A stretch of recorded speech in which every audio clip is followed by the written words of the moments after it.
പ്രിയപ്പെട്ട വിദ്യാർത്ഥികളെ, Kerala university ഡിഗ്രിക്കും P ജിക്കും എത്ര മാർക്ക് വേണം ജയിക്കാൻ? ഇപ്പോഴും പലർക്കും ഉള്ള സംശയമാണ്. നമുക്കത് നോക്കാം. ആദ്യം പി ജിയുടെ കാര്യം പറയുകയാണ്. പി ജി 100 മാർക്കിൻ്റെ പരീക്ഷയാണ്.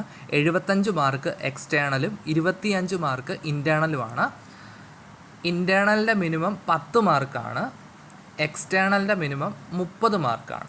എന്നാൽ മൊത്തത്തിൽ കൂട്ടുമ്പോൾ 50 മാർക്ക് ഉണ്ടെങ്കിലേ ജയിക്കത്തുള്ളൂ. എന്ന് വെച്ചാൽ ഇൻറ്റേണലിന് മിനിമം നിങ്ങൾ 10 മാർക്കെങ്കിലും വാങ്ങിക്കണം. അങ്ങനെ വാങ്ങിക്കുകയാണെങ്കിൽ എക്സ്റ്റേണലിന് 40 മാർക്ക് വാങ്ങിച്ചാലേ നിങ്ങൾ ജയിക്കത്തുള്ളൂ. കാരണം കൂട്ടുമ്പോൾ 50 കിട്ടണം. എക്സ്റ്റേണലിൻ്റെ മിനിമം എന്ന് വെച്ചാൽ 30 മാർക്കാണ്. ഇപ്പം നിങ്ങൾ ഇൻറ്റേണലിന് 20 മാർക്ക് വാങ്ങിച്ചാൽ എക്സ്റ്റേണലിന് 30 മാർക്ക് നിങ്ങൾ ജയിക്കും. അതായത് ഇൻറ്റേണലിന് മിനിമം 10 വേണം, എക്സ്റ്റേണൽ മിനിമം 30 വേണം. പക്ഷേ അത് രണ്ടും കൂടെ കൂട്ടുമ്പോൾ 50 വേണം, എന്നാലേ ജയിക്കത്തുള്ളൂ. ഇപ്പോൾ ഇൻറ്റേണൽ 12, എക്സ്റ്റേണൽ 32 വാങ്ങിച്ചു എന്ന് വിചാരിച്ചു. അപ്പോൾ ഇൻറ്റേണലിന് ജയിച്ചു, മിനിമം ഉണ്ട്, എക്സ്റ്റേണലിനും ജയിച്ചു 32. എന്നാൽ രണ്ടും കൂടെ കൂട്ടുമ്പോൾ എത്ര? 44 ആയതേ ഉള്ളൂ. 50 ജയിക്കുക. അപ്പം പറഞ്ഞ കാര്യം മനസ്സിലായോ? ഇൻറ്റേണൽ മിനിമം 10 വാങ്ങിക്കണം, എക്സ്റ്റേണൽ മിനിമം 30 വാങ്ങിക്കണം. പക്ഷേ മൊത്തത്തിൽ കൂട്ടുമ്പം 100-ൽ 50 മാർക്കെങ്കിലും വാങ്ങിച്ചാലേ പി ജിക്ക് ജയിക്കത്തുള്ളൂ. ഇനി ഡിഗ്രിയുടെ കാര്യം നോക്കാം. ഡിഗ്രി നമുക്കറിയാം 20 മാർക്ക് ഇൻറ്റേണലും 80 മാർക്ക് എക്സ്റ്റേണലുമാണ്. അങ്ങനെ 100 മാർക്കാണ് മൊത്തത്തിലുള്ളത്. അപ്പം എക്സ്റ്റേണൽ ഒരു പേപ്പറിന് ജയിക്കുന്ന കാര്യമാണ് പറയുന്നത്. എക്സ്റ്റേണൽ 80-ൽ 28 വാങ്ങിക്കണം,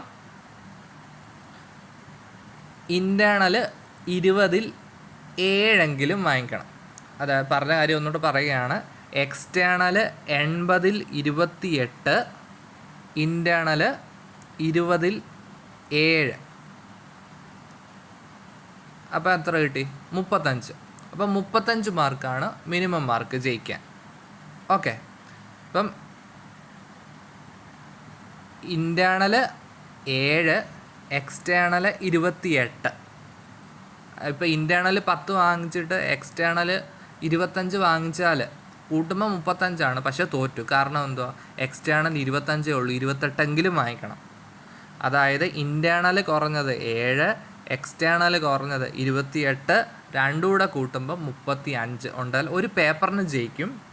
എന്നാൽ ഒരു സെമ്മ് ജയിക്കണമെങ്കിൽ മൊത്തത്തിൽ 40 വേണം, 35 പോരാ. ഒരു പേപ്പറിനാണ് 35, ഒരു സെമ്മിലാണെങ്കിൽ 40 വേണം. ആ കാര്യമാണ് ഓർക്കണം. അപ്പം നിങ്ങൾ പഠിക്കുമ്പോൾ ഓർക്കുക, 40 മാർക്ക് വേണം ജയിക്കാൻ എന്ന രീതിയിൽ പഠിക്കുക. എന്നാൽ മാത്രമേ സെമ്മ് ജയിക്കാൻ പറ്റത്തുള്ളൂ. അപ്പോൾ ആ കാര്യം ഒന്ന് ശ്രദ്ധിക്കുക. അപ്പോൾ പി ജിക്കും യു ജിക്കും മിനിമം എത്ര മാർക്ക് വേണമെന്നുള്ള കാര്യമൊക്കെ നിങ്ങൾക്ക് മനസ്സിലായി കാണുമെന്ന് വിശ്വസിക്കുന്നു. പിന്നെ CGPA-യും CCPA-യും രണ്ടും സെയിം ആണെന്ന് ഓർക്കുക. പലരും ചോദിച്ചിട്ടുണ്ട്. അത് രണ്ടും സെയിം ആണ്.